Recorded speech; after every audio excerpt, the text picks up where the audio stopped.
whole bottom by flipping it?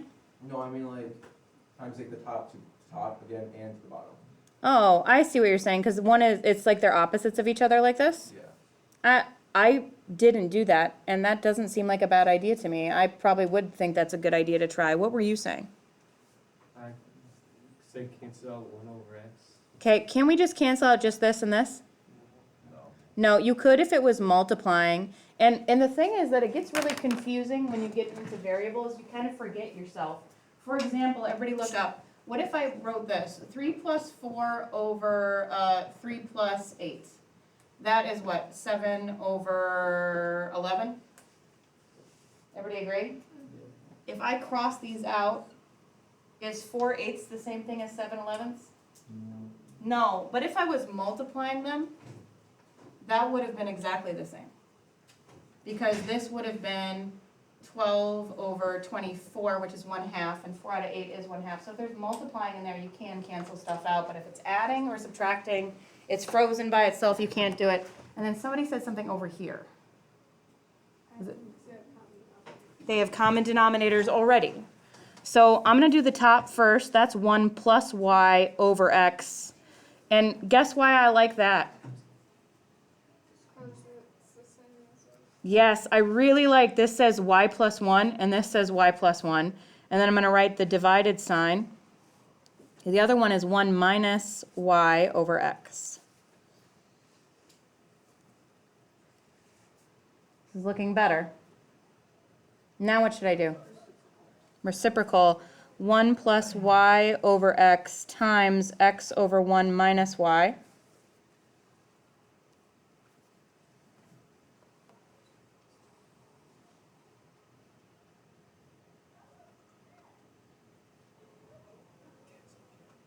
Cancel again. I'm going to cancel these x's, otherwise known as cancel again. Can't say it too loud. What if somebody would hear you? Now, there are a couple different ways I can see this going. I can see 2 different ways to finish this proof. So here's what I like so far. Everybody look up. I like this. I like that there's a y plus 1 here and a y plus 1 there. That's good. But this somehow has to change into an x squared and also cancel out that 1 plus y. That's multiply it by 1 plus y. Right here and on top? Yeah. I like that because then I'd get 2 1 plus y's on top, right?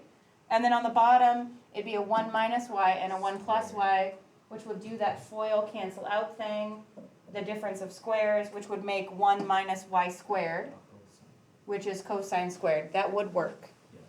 And I think that's how we should do it. And then I'm going to show you how I did it, which is the opposite way. So I like that you did it this way. So what Sam just suggested is this. He suggested multiply this one by 1 plus y and this one by 1 plus y. Just putting an arrow here, just bringing this down.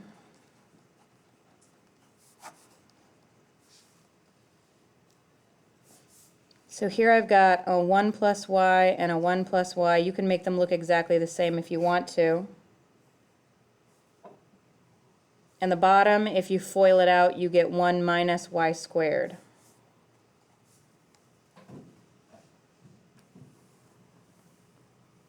Does everybody understand that 1 minus y squared is 1 minus sine squared, which is cosine squared?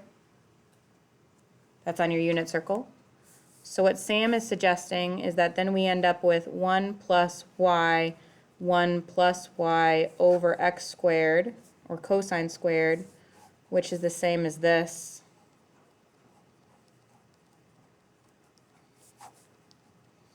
QED.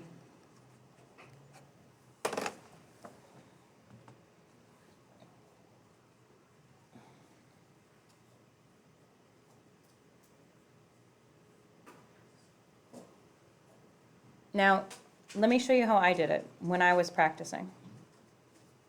Here's your proof.